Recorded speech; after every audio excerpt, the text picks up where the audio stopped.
Hello आप सभी का फिर से स्वागत है इंडिया टीवी क्रिकेट पर। आज हम फैंटेसी प्रीव्यू में बात करेंगे चेन्नई सुपर किंग्स और कोलकाता नाइट राइडर्स के बीच होने वाले मैच की। बट अगर हम मैच से पहले बात करें तो कोलकाता नाइट राइडर्स बहुत ही अच्छे फॉर्म में है। चेन्नई सुपर किंग्स भी बैक टू बैक चाहे 2 गेम हार के आ रही है बट काफी एक बेस सॉलिड साइड लगी है और चेन्नई अपने घर पे वापस आ चुकी है तो और ज्यादा स्ट्रांग हो जाती है। चेन्नई अपने घर पे 71% गेम जो है वो जीती भी है। तो अगर हम बात करें हेड टू हेड रिकॉर्ड की तो 28 गेम खेले हैं, 18 गेम चेन्नई सुपर किंग्स ने जीते हैं और 10 गेम्स केकेआर ने जीता है। बट जो लास्ट गेम दोनों साइड्स के बीच में हुआ था वो कोलकाता नाइट राइडर्स ने जीता था। तो अगर प्रोबेबल प्लेइंग 11 की बात करें तो चेन्नई सुपर किंग्स में बहुत सारे अवेलेबिलिटी इश्यूज हैं जो लास्ट गेम में भी हमें देखने को मिले। तो क्या मथीशा पथिराना और मुस्तफिजुर रहमान अवेलेबल रहेंगे, वो चीज़ भी काफ़ी डिपेंड करती है कि क्योंकि अगर वो अवेलेबल रहते हैं तो पूरा फैंटेसी प्रीव्यू चेंज हो जाएगा। जब ये वीडियो हम रिकॉर्ड कर रहे हैं उस टाइम तक तो मुस्तफिजुर रहमान वापस नहीं आए हैं, तो अगर लेटर ऑन मैच में आते हैं तो उस हिसाब से चेंजेस हो जाएंगे। फिलहाल के लिए अगर प्लेइंग 11 की बात करें तो रचिन रविंद्र के साथ ऋतुराज गायकवाड़ ओपन करते हुए दिखाई देंगे। गायकवाड़ एट चेपॉक बहुत ही अच्छे नंबर्स हैं और काफ़ी अच्छा रिकॉर्ड भी रहा है। उसके बाद अजिंक्य रहाणे जिनकी हम हर प्रीव्यू में बात करते हैं, बिल्कुल भी चेपॉक में अच्छे नहीं है। जब बैटिंग ट्रैक सूटेबल नहीं मिलता है तब फंस जाते हैं। उसके अलावा शिवम दुबे जो बहुत ही फॉर्मिडेबल फॉर्म में है और बहुत ज़्यादा प्रमोट किया जा रहा है इस टाइम पे, और जिस तरह से चेन्नई उन्हें प्रमोट कर रही है तो बहुत ही खतरनाक प्लेयर बन चुके हैं। At number 5 again Daryl Mitchell, number 6 Ravindra Jadeja, Sameer Rizvi, फिर महेंद्र सिंह धोनी, दीपक चाहर। मोइन अली अगर खेलते हैं तो वो भी ज़रूर दिखाई देंगे, और मोइन अली अगर खेलते हैं तो फिर मुस्तफिजुर रहमान या मथीशा पथिराना में से एक को बाहर बैठना पड़ेगा। उसके बाद तुषार देशपांडे का ऑप्शन है और मुकेश चौधरी जो लास्ट गेम खेले थे और कुछ अच्छे तो बिल्कुल नहीं लगे। केकेआर की प्लेइंग 11 की बात करें तो सबसे स्ट्रांग जो इस टाइम टीम लग रही है वो कोलकाता नाइट राइडर्स लग रही है। Philip Salt, Sunil Narine open करते हुए दिखाई देंगे। सुनील नरेन बैक अपने पुराने रूप में आ गए हैं, जो बैक टू बैक रन्स किए हैं बहुत ही amazing. But I still feel कि अगर वो जो एक टैक्टिकल लाइन लेंथ है विकेट टू विकेट और बाउंसर लेंथ, तो वो अगर चेन्नई वो ट्राई करेगी तो सुनील नारायण शायद उतने फॉर्म में रन्स ना कर पाए।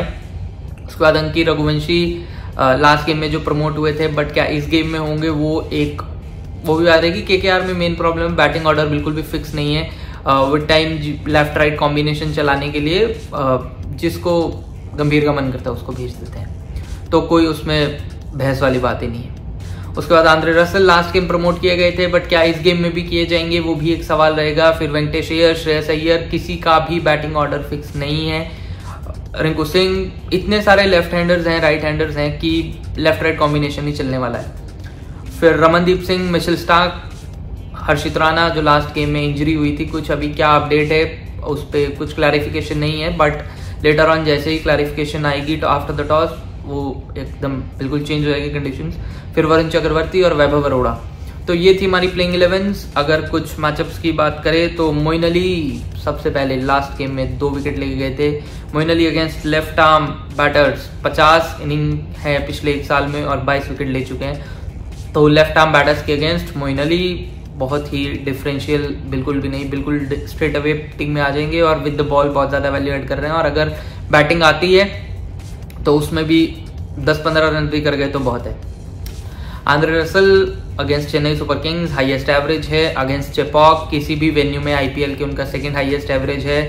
विकेट्स भी ले रहे हैं, बॉलिंग फिट आंद्रे रसल है, कोई सवाल नहीं है, सीधा कैप्टन की चॉइस। उसके अलावा ऋतुराज गायकवाड़, इस सीजन हमने पहले भी प्रीव्यूज में बात करी है कि लेफ्ट आर्म पेस के अगेंस्ट बहुत ज्यादा स्ट्रगल किया है। पिछले गेम में लेफ्ट आर्म ऑर्थोडॉक्स को आउट हुए थे तो उनके लिए कुछ भी left is not right for him right now. तो वो इस गेम में उनके अगेंस्ट होंगे मिचेल स्टार्क, और अगर मिचेल स्टार्क की वो जो लाइन और लेंथ है तो हो सकता है वो ऋतुराज की लाइन और लेंथ को बिगाड़ दें, तो वो एक कंसर्न रहेगा फॉर गायकवाड़। बट फिलहाल के लिए इतना कुछ खास थ्रेटनिंग नहीं रहेगा बिकॉज होम ग्राउंड खेल रहे हैं और अगर बैटिंग फर्स्ट आते हैं तो जरूर कंसिडर किए जाएंगे।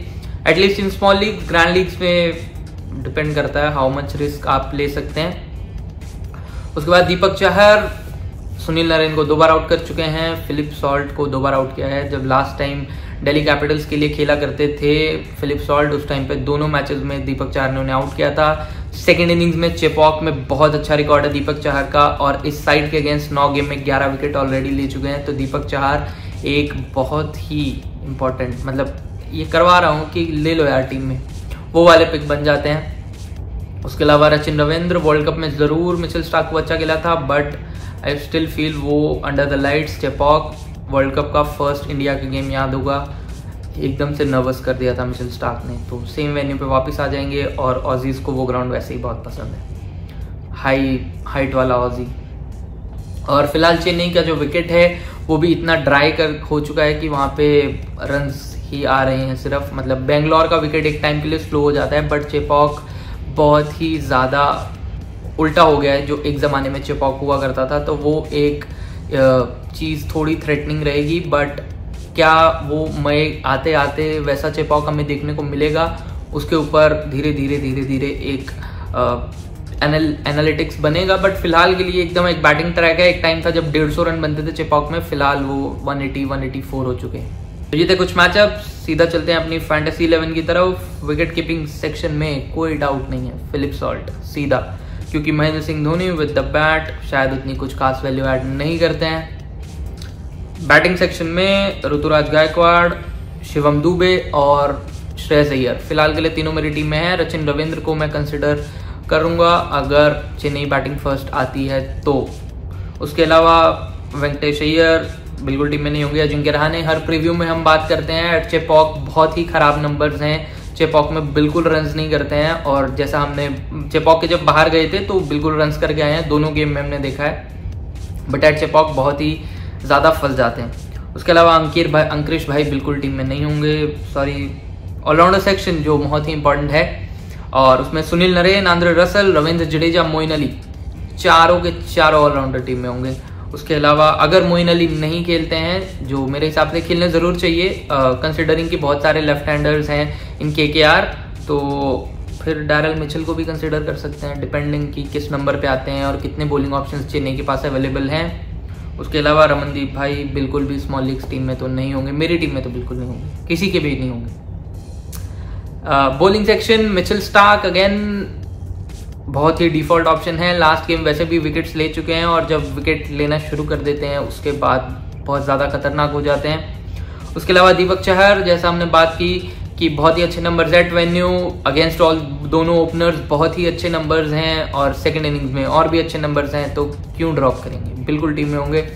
और अगर मथीशा पथिराना और मुस्तफिजुर रहमान अवेलेबल हो जाते हैं तो ज़रूर वो टीम में आ जाएंगे। उस केस में पूरे डायनामिक्स चेंज हो जाएंगे और वो काफ़ी थ्रेटनिंग कंडीशन हो जाएगी फिर। उसके अलावा वरुण चक्रवर्ती अगर बॉलिंग सेकंड करते हैं तो मैं ज़रूर पिक करूंगा अपनी टीम में। अगर डेथ ओवर्स में KKR संभाल के रखती है सुनील नरेन और वरुण चक्रवर्ती दोनों को, और महेंद्र सिंह धोनी का वैसे भी बहुत ही खराब रिकॉर्ड है दोनों के अगेंस्ट, और जैसा हमने बात की स्ट्राइक रेट भी खराब है, 3 बार आउट हो चुके हैं अगर तो वरुण चक्रवर्ती, 2 बार सुनील नरेन, तो उस केस में वरुण चक्रवर्ती ज़रूर मेरी टीम में होंगे। उसके अलावा महेश तीक्ष्णा एट चेपॉक, हम हमेशा बात करते हैं कि बहुत ही ख़राब नंबर्स हैं, अब तो चेन्नई ने भी उन्हें बाहर बिठाना शुरू कर दिया है, लास्ट गेम में एट चेपॉक नहीं खेले थे। उसके अलावा मुकेश चौधरी टीम में नहीं होंगे। तुषार देशपांडे अगर सेम स्ट्रैटेजी रहती है और खेलते हैं तो तुषार देशपांडे एक ऐसे प्लेयर हैं जो रन चाहे 50 खा ले लेकिन 2 विकेट लेके चले जाएंगे, और हमें वही चाहिए, रन से कोई मतलब नहीं। तो ये थी बेस टीम। अगर कैप्टन और वाइस कैप्टनसी ऑप्शंस की बात करें तो Andre Russell, bowling fit Andre Russell safest option, side के अगेंस्ट रन है, वेन्यू पे रन है, विकेट्स ले रहे हैं तो बना दो कैप्टन, कोई डाउट नहीं। उसके अलावा मिचेल स्टार्क बॉलिंग फर्स्ट आते हैं तो बहुत ही डिफॉल्ट हो जाएंगे। इवन बॉलिंग सेकंड में भी कंसिडर कर सकते हो, क्योंकि बॉलिंग फर्स्ट में एक केस ये भी रहता है कि अगर स्टार्टिंग में विकेट नहीं भी लेते हैं तो डेथ ओवर्स में आएंगे, वहां तो 1-2 विकेट लड्डू है, मिल ही जाते हैं। उसके अलावा सुनील नरेन जो सबके कैप्टन होंगे, बट आई फील कि चेन्नई वो गलती नहीं करेगी जो अब तक बाकी टीम्स ने करी है, और दीपक चहर वो लेंथ डाल सकते हैं आउटसाइड ऑफ, जिसमें और ग्राउंड के डायमेंशंस भी बड़े हैं इसके, तो कैच होने के बहुत ज़्यादा चांस है। उसके अलावा again Ravindra Jadeja batting first, Chennai super Kings अगर आती है तो बहुत ही सेफ और अच्छे कैप्टनसी ऑप्शन बन जाएंगे।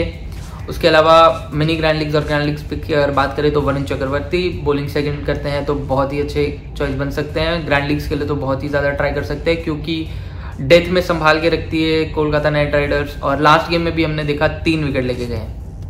और एक जो पंड पिक वो है, अगर आप ड्रॉप करना चाहे risky drop in grand leagues, वो होंगे ऋतुराज गायकवाड़ अगर बॉलिंग सेकंड आती है केकेआर, क्योंकि अगेंस्ट मिचेल स्टार्क जैसा हमने बात करी लेफ्ट आर्म पेस बहुत ज़्यादा फंसते हैं और स्टार्क सेकंड इनिंग्स में अंडर द लाइट्स और ज़्यादा परेशान करेंगे और हो सकता है कि आउट कर दें। तो ये थी हमारी फैंटेसी टीम आज की, और ये फिलहाल बेस टीम है, 2 करोड़ वाली टीम बिल्कुल नहीं है। और फाइनल टीम आपको कहाँ मिलेगी आपको पता है, इंडिया टीवी क्रिकेट के लाइव पे जो 7:30 मैच है तो 6:50 पे हम लाइव आ जाएंगे। वहाँ पे जो भी टॉस के बाद अवेलेबिलिटी क्या होगी, क्या पथिराना और मुस्तफिजुर खेलेंगे उस पर रोशनी डलेगी। उसके बाद जो भी फाइनल टीम टिप्स रहेंगी वो आपको वहाँ मिल जाएगी, लेकिन वो कैसे मिलेंगी उसके लिए आप चैनल को सब्सक्राइब कर दो, वीडियो अच्छा लगा हो तो लाइक कर दो और कमेंट भी कर सकते हो, और मन करे तो शेयर भी कर देना। तब तक के लिए सब लोग अपना ख्याल रखिए। जय हिंद।